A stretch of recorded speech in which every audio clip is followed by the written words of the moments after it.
So Razor, we got this documentary dropping here in the next couple days. This WWE Mr. McMahon documentary. It's going to be dropping on Netflix, the 6-piece series. I think, I don't know if they're dropping the whole thing at once or if they're going to be dropping it episodically. But did you see that Vince McMahon has come out and made a statement about this documentary? He would have to. Do you know the whole kind of nascence of that, how that came together? It started out, it was going to be a fawning, tonguing Vince McMahon's kind of documentary because of, I think the Netflix deal with WWE was in the works for a while, I think. And Netflix basically were going to produce this to fluff their deal to try and increase the brand value. And then halfway through it, the Janelle Grant stuff came out and the allegations came out. And suddenly Vince McMahon was out of the company. And now it had to kind of become what I think it's going to be. I think it's going to be Netflix attempting to distance themselves from Vince McMahon. I think it's going to be kind of what was the Harvey Weinstein one? Untouchable, I think. It's going to be like a multi-part Untouchable and then kind of end with, and now it's owned by the assholes at UFC. So don't worry about it. He's not involved anymore, right? Go watch WWE Raw on Netflix. You'll be one of the 5 remaining people who do. Right? Like I think that's the idea here.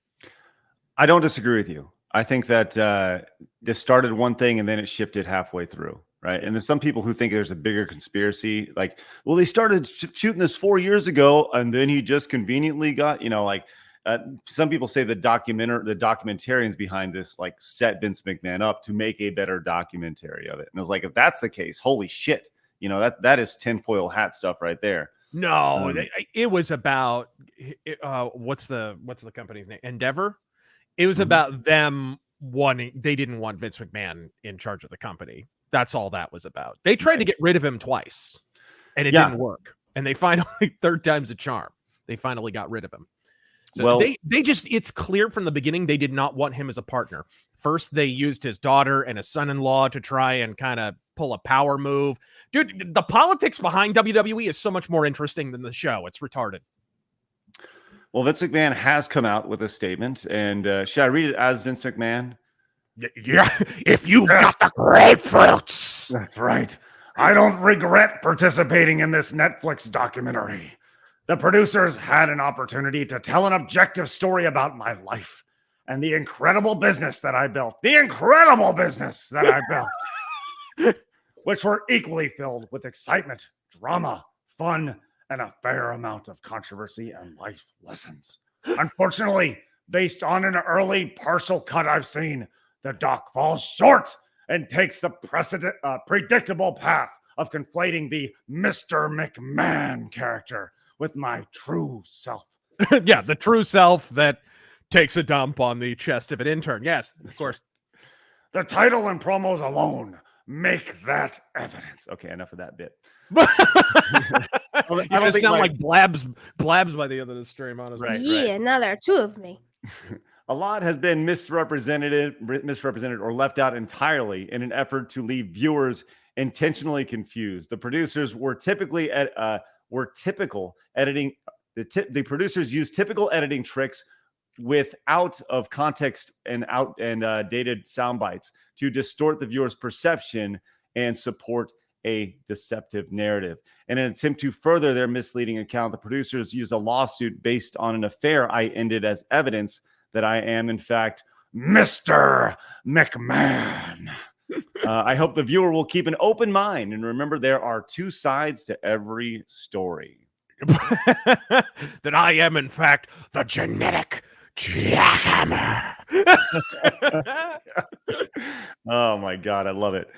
Do you think that will Vince McMahon create his own documentary about his time in WWE with this? Like, because he could hypothetically go in and let's just say, we live in this amazing time right now where everybody has the opportunity to go live immediately, right?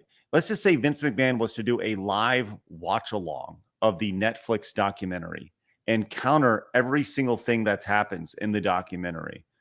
Like, that would be so beyond viral. Couldn't really do it, though, because he's in the middle of litigation about those accusations. So his lawyer's like, shut the hell up. Like, you notice in there, he doesn't mention anything really about the allegations except what he's already acknowledged, which is that he had an affair. Right. Which, incidentally, is it really an affair? Bruce Pritchard very quietly told Vince Russo years ago when he almost came back to the company, like, Vince and Linda haven't lived in the same house for like the last 15 years. And that was all the way back in like 2012 or 13 or something. Like that was a long time ago. So they don't even really have a marriage and haven't for years. Like it's all about convenience, kind of a Bill and Hillary thing going on. Right. And Lucas points this out in the chat. He says, no, there's three sides, Vince. There's your side, there's their side, and then there's what's actually happened. Right. And I think that's very true. I think in most of these situations, for sure. This is dropping, I think, in the next day or so. I think on Wednesday. Do you plan on binging this thing? I don't have Netflix, but you know, I will watch it. I don't know. I know people who have it, so yeah. Chat. What about you guys? Will you guys be watching this? For me, this is like must-watch TV here. I'm very, very excited about this. What do you think about freaking? Because while all this is happening, there's another wrinkle to this. So there's a rival wrestling company called AEW. Correct. That even fewer people watch. And it's owned by a guy with even more money than Vince McMahon, Tony Khan. And just recently, there was a selfie that they took together, Tony Khan and Shane McMahon. Shane McMahon showed up, and they were like gathered around a meeting table. And so the big speculation there is Shane McMahon a stalking horse for Vince McMahon, possibly gobbling up AEW and being the competition to the company that he founded because he was forced out basically at WWE. Yeah, and that's where this whole like wrestling world really, the art imitates life and vice versa and everything in between. It's really amazing to think about kind of the potential aspect of all this. The idea of if Shane was to buy AEW, for Vince or whatever that relationship looks like, through a shell company or whatever, man, that would be really amazing to see if Vince McMahon, I mean, that there's no way that would happen, right? There's no way that Vince McMahon would go in and want to buy AEW and because somebody else does that, right? You almost think he would rather build his own thing just for the glory or whatever, but I don't know. Either way, like this documentary is mainly just to promote WWE because you saw the freaking contract that WWE got from Netflix. It's like a 10-year deal, $5 billion, which is insane when you look at their viewership figures right now. Like they're pathetic.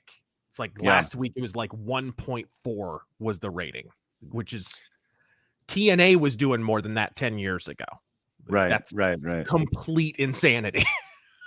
And you pay $5 billion for that? It's like I've been saying this before. They're basically leveraging their brand recognition and past prestige to basically scam these networks, first TV networks, now streaming networks, out of these huge contracts. And it takes those companies a minute to realize, oh, wait, nobody watches this anymore. And then they wind up not renewing. USA just dumped them. Now they're having to suck up to USA to try to get SmackDown on there again. They lost their deal with Fox, which was huge. And Fox had it written into the contract when they bought SmackDown. Hey, you've got to draw X number of ratings by X year or whatever. And they haven't come halfway there. They've actually lost viewership since they debuted on Fox. So Fox didn't renew. And this has happened again and again and again. They're basically just scamming everybody. And that's how they're making all their money.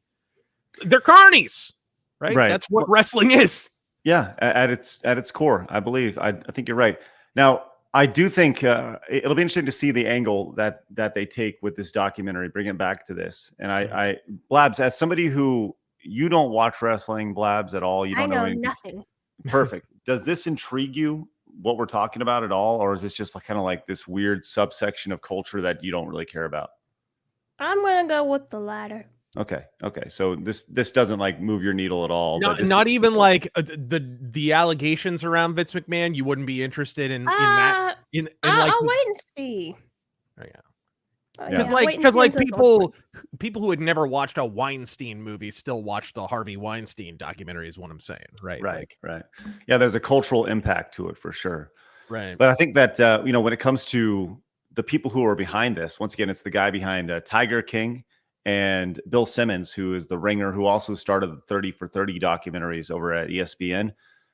The 30 for 30 series was and still is massive for ESPN. And Bill Simmons was the guy behind that. And I think that does add a little bit of gravitas, I guess, if you will, a little bit of credibility to the documentary. I mean, the guy was the documentarian behind Tiger King was made Tiger King a viral sensation about a guy, about this crazy ass story of this Oklahoma freak show, right? And that became the biggest, most viral thing at its time in 2020. Now, was that because it was 2020 and people were locked inside? Maybe, but I think that this story has an opportunity to be potentially way bigger than Tiger King, for sure. So It has way more implications. Vince McMahon is connected to politicians. His wife was in the Trump cabinet and stuff like that. So like he knows a lot of powerful people. Like it's actually a bigger deal than even like non-wrestling fans realize. He's connected to a lot of really powerful people. Well, we'll see what happens when this is released, and if shitting on a girl's chest while Johnny Ace is doing the other girl. Like what was the story that we saw? Wasn't he like pooping on a girl's chest, and Johnny Ace, the other booker, was drilling the other girl or something? I don't know. Johnny Ace turned on him though. Oh, did he? Okay. Yeah, he came out and basically said, Vince McMahon roped me into it. Ah, okay.